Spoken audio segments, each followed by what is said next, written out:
Hi guys, welcome to today's story. If you guys are wild about books like I am, you're really going to enjoy this book, Wild About Books.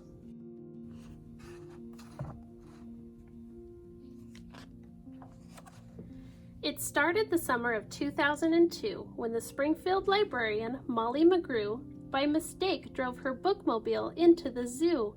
Molly opened the door and she let down the stair, turned on the computer and sat in her chair.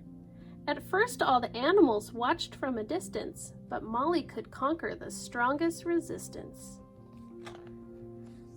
By reading aloud from the good Dr. Seuss, she quickly attracted a mink and a moose, a wombat, an oryx, a lemur, a lynx, 8 elephant calves, and a family of skinks.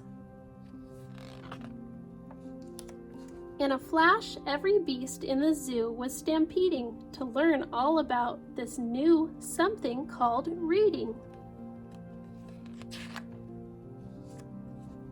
Forsaking their niches, their nests, and their nooks, they went wild, simply wild, about wonderful books, choosing thin books and fat books and cat-in-the-hat books and new books and true books and heaps of how-to books.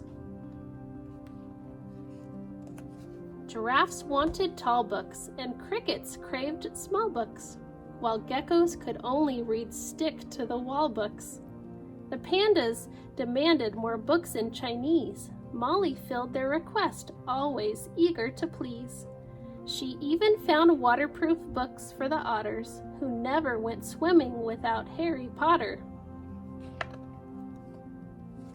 Raccoons read alone, and baboons read in bunches, and llamas read dramas while eating their lunches. Hyenas shared jokes with the red-bellied snakes, and they howled and they hissed until their funny bones ached. A tree kangaroo who'd adored Nancy Drew began solving mysteries right there at the zoo, such as why were the bandicoots' books overdue? Gently, Molly taught lessons in treating books right, for the boa constrictor squeeze cricked her too tight. Baby bunnies mucked up Goodnight Moon with their paws. Giant termites devoured the Wizard of Oz. And bears' love of books was completely outrageous. They licked all the pictures right off of the pages. Tasmanian Devil found books so exciting that soon they had given up fighting for writing. They made up adventures so thrilling and new that the others decided to be authors too. Pythons wrote with their tails, penguins wrote with their bills, and porcupine wrote with their very own quills.